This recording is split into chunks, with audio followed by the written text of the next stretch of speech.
America should be the land of persuasion, not coercion. Let's debate it.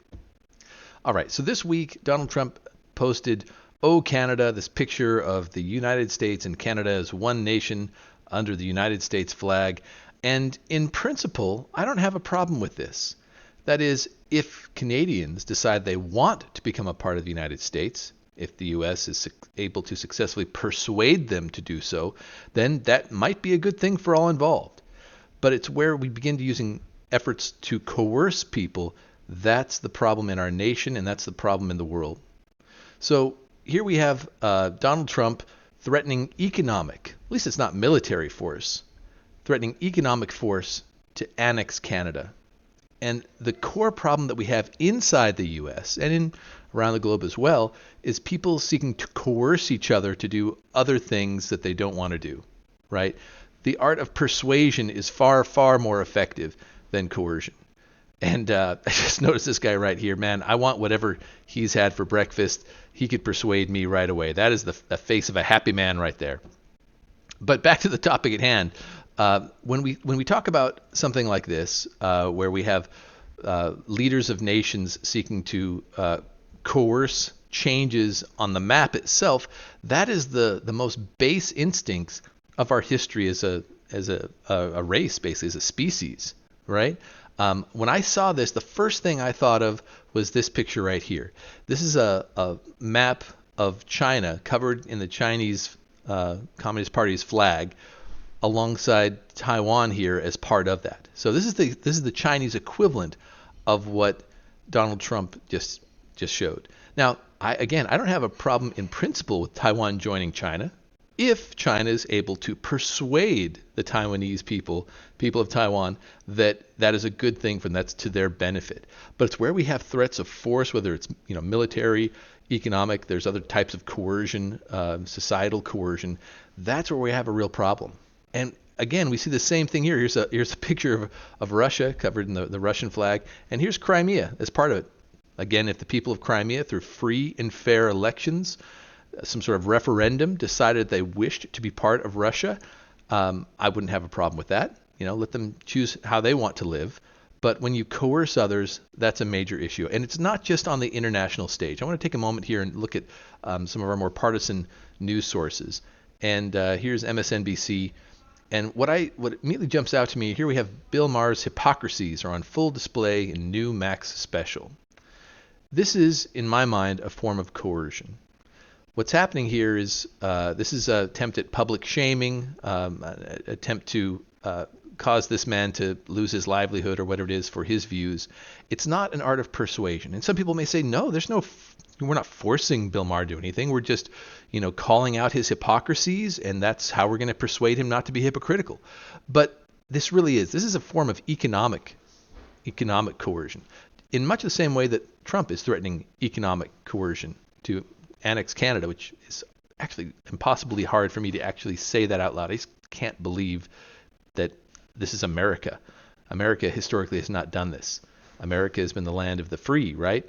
But going back to this, now what persuasion would look like is if people like MSNBC or others were to, have arguments of why Bill Maher's views, whatever those views are flawed, and to present another perspective and seek to persuade him to change his views through moral argument, right? Through arguing about the morality or ethics or benefits, whatever the argument is about his views, why they are flawed and why there's other views that he should have instead.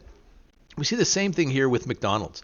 McDonald's is clowning itself with its DEI rollback. So again, this is an attempt to use societal shaming or economic coercion on, in this case, McDonald's Corporation to change its behaviors, rather than simply arguing the merits of the views. Like there's no merit, there's no arguments of merit here, right? They're not.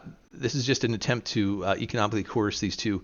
Here we have a celebrity, here we have a corporation, and sometimes we even see this with individual Americans, where there's attempts to coerce. And I think that's absolutely the wrong way for our country to be, because what coercion does is it causes the target of that coercion to feel fear. Whether it's societal coercion through shaming, whether it's economic coercion through canceling, whether it's, God forbid, physical coercion through violence or threats of violence. And when we have fear in the American body politic, there's a response to that, right? Someone who's fearful will lay down the tools of persuasion because they don't believe in them. They don't believe they'll work. And in fact, there's probably some people listening now, they're saying, well, we don't have any choice but to be strong and coercive because the other side is coercing us. But that's the exact problem. Both sides have to agree to put away the tools of coercion, whether it's societal, economic, or physical, and embrace the tools of persuasion. And where there can't be unanimity or a meeting of the minds, and where persuasion is ineffective, that's where we have to accept that. We have to accept, the old agree to disagree and to move on, right? Coercion is not an acceptable part. Looking at CNN here, Vance says, we don't have to use military force in Greenland. Wait, Greenland, what are we talking about? Are we actually talking about seeking to invade a neighboring country, a separate nation with its own people and history and language and everything in order to dominate it? These are the most base, vile instincts of humanity. It's unbelievable that we're talking about this. Even if, and I hear Trump supporters online say, well, these are just negotiating tactics. He's not really going to do that. No, these are the tools of coercion, right? Maybe we won't actually use military force. God forbid we use our young people in uniform to try to invade and dominate another nation. But just bringing this language into the debate is incredibly destabilizing and unhealthy. It validates these tools just in the way that this is essentially a validation of, for example, Russia's invasion of Ukraine.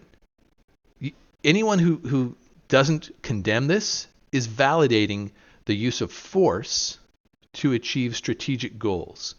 And there are different nations with different goals. And thus that use of force is going to come into conflict, which is the origins of war and conflict, right? This is to me shameful and un-American, fundamentally un-American right here. Looking at what we have on Fox News, we have some, kind of ridiculous things here.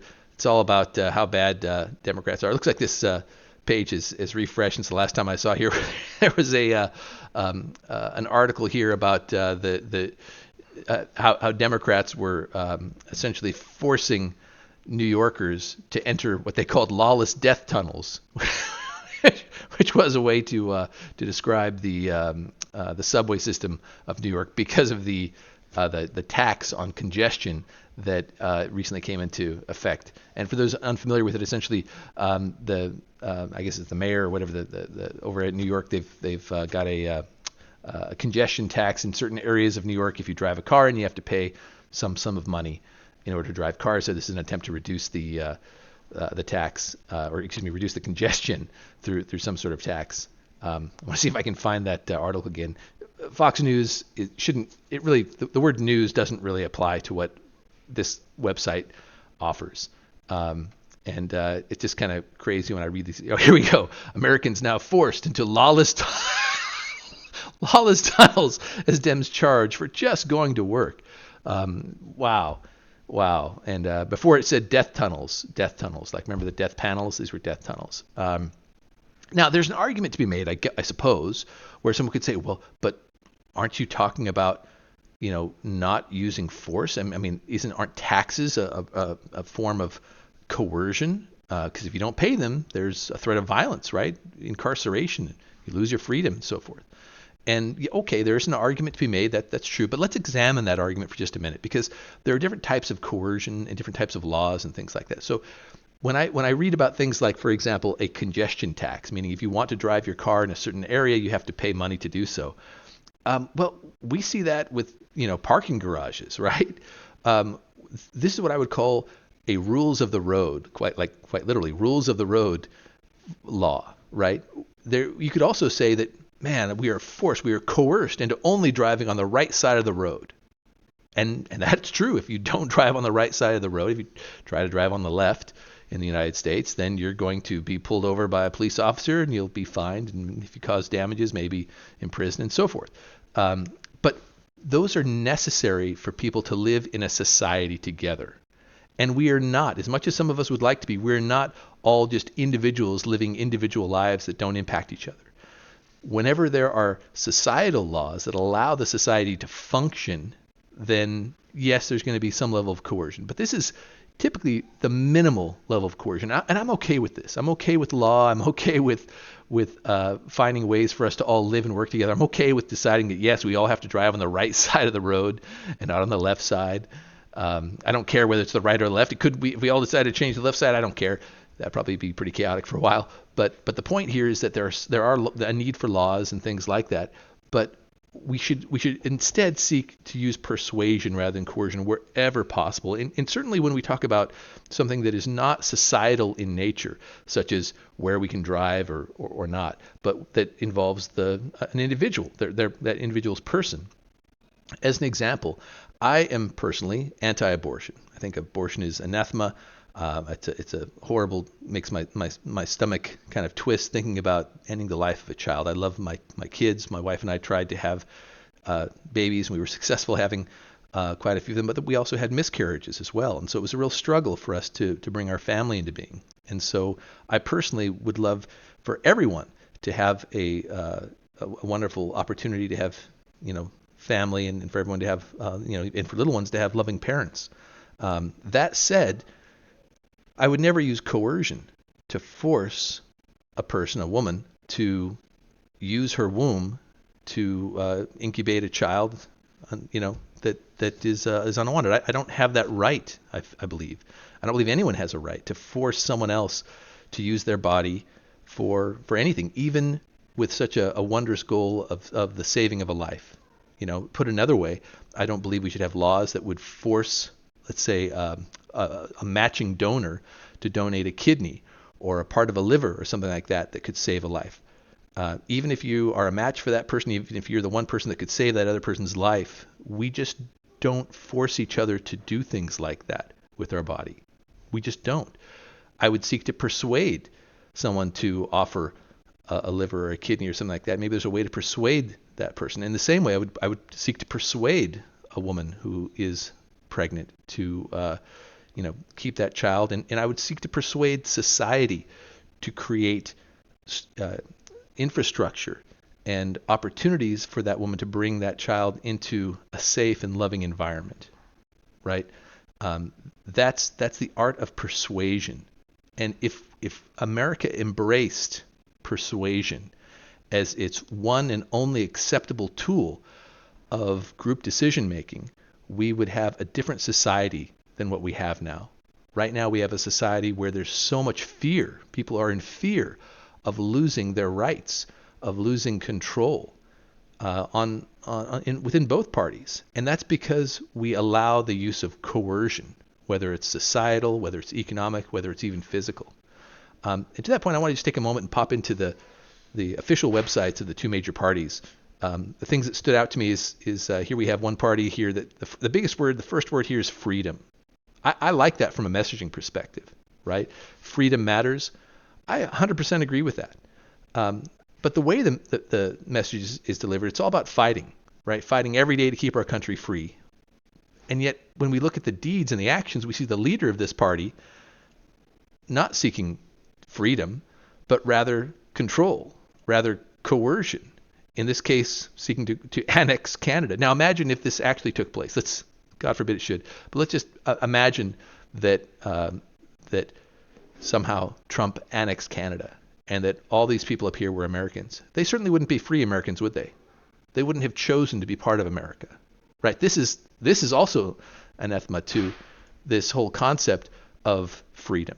So what we see shown here by Trump and then by Vance, his vice president, is the opposite of freedom. This is attempts to coerce others.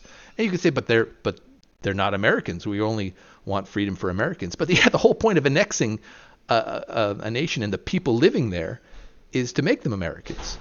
So then they would be Americans, right? And they would not be free. No, they would have been forced into that. This is not what America is. America is about freedom, but this whole thing here, in Greenland and Panama and everything. This is not what America is about. We are about persuasion, and we have to be about persuasion. That's the only way that America thrives. Whenever coercion enters into the debate, America dies a little bit. And now let's take a look at the other side here. What I find fascinating about this page is there's no real statement of what they're about. Just, hey, we are this party, right? There's a couple of smiling faces. I like smiling faces. I guess that's probably good from a marketing perspective. The first word here is fight, again. So both sides here are all about the fight. These guys are, maybe fighting for freedom, except their leaders certainly are not. But they say they fight for freedom. This other one says they're fighting for what? A brighter, more equal future. I'm not really sure what that means. And I don't see anything here that suggests that it's going to be limited to acts of persuasion. When we talk about fight, by definition, I think that goes beyond persuasion. So both sides are using coercive language. And now I understand, of course, that politicians, in the context of politics, they use the word fight. We're going to fight for this. We're going to fight to turn out the vote, things like that. Okay, that means, you're going to, dig down deep and, drive people to the polls or whatever that is. Okay, that's fine. But language does matter, right? And this whole brighter, more equal future, I mean, I don't really know what that means. It sounds good. Hopefully, will equality come at the cost of freedom? I mean, that's a good question. And if it does, is that a good thing? I would argue probably not. That, again, sounds like coercive. So hopefully that's not the case. But the real measure is, like, what are they going to do for America? They're going to elect themselves up and down the ballot. That's horrible messaging here.